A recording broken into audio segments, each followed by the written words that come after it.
D. Janakiraman அவர்கள் எழுதிய ஒரு கதை. இந்த கதையில் இருக்கிற கதாநாயகர் ஒரு பெரிய வக்கீல், பயங்கர பணக்காரர். அந்த அந்த கெத்து அவருக்கு. அவருடைய மகனுக்கு திருமணம். திருமணத்துக்கு முதல் பந்தி எப்பவுமே பொறுக்கி எடுத்த பந்தியாக இருக்கும்.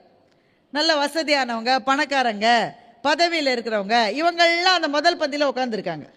அவரே பார்த்து பார்த்து பார்த்து உட்காத்தி வச்சிருக்காரு. சாதம் சோறு போட்டாச்சு, சாம்பாரை ஊற்றியாச்சு. அந்த வக்கீல் பார்த்துக்கிட்டே இருக்காரு. யார்? ஜமீன்தார், அதுக்கப்புறம் வக்கீல், அப்புறம் நீதிபதி, இவர் பெரிய அதிகாரி. இவர் பார்த்துக்கிட்டே இருக்காரு.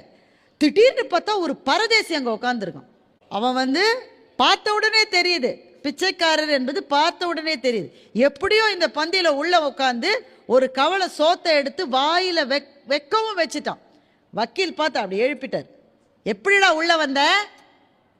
பந்தி பொறுக்கி எடுத்த பந்தி, பெரிய மனுஷங்களுக்கானது. நீ எப்படி உள்ள வந்த? எப்படியோ வந்துட்டேன், பசிக்குது, ஒரு வாய் சாப்பிடவும் சாப்பிட்டுட்டு போயிடுறேன், கை நினைச்சிட்டேன். வக்கீல் அப்படியே அவன் கழுத்தை பிடிச்சி வெளியில தள்ளிட்டான்.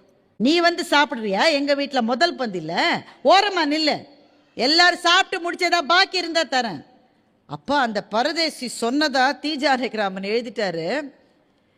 என்னை வெளியில தருத்திட்டல, நீ அழுதுகிட்டே 16வது நாள் போடுற சோத்தை நான் சாப்பிட்றேன்னு சொல்லிட்டார். கொடும் சொல். அந்த கொடும் சொல்லை அந்த பரதேசி சொல்லல, அவர் வயிற்றிலே இருந்த பசி சொன்னது. பசிக்கு அப்படிப்பட்ட பயங்கரமான முகங்கள் உண்டு.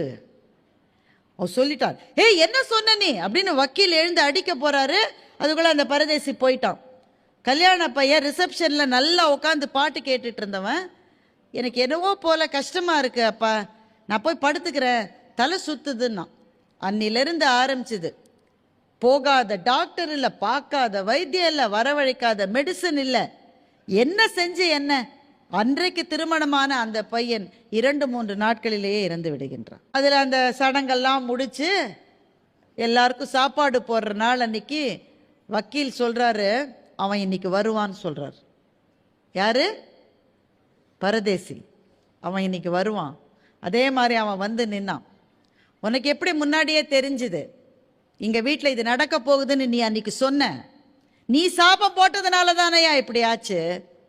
அந்த பரதேசி சொன்னா, வக்கீலையா, நான் சாபம் இடலை, நான் சாபம் இட மாட்டேன், நான் பிச்சைக்காரன் தான், சாபம்லாம் கொடுக்க மாட்டேன். ஆனால் என் வயத்தில் இருக்கிற பசி இருக்கு பாருங்க, அது சாபம் இடும். அது ரொம்ப உக்ரமானது. நீங்க ஒரு துளி கருணையோட என்ன அன்னைக்கு சாப்பிட அனுமதிச்சிருந்தீங்கன்னா என் வாயிலிருந்து அந்த வார்த்தை வந்திருக்காதுயா. நான் வேணும்னு சொல்லலை.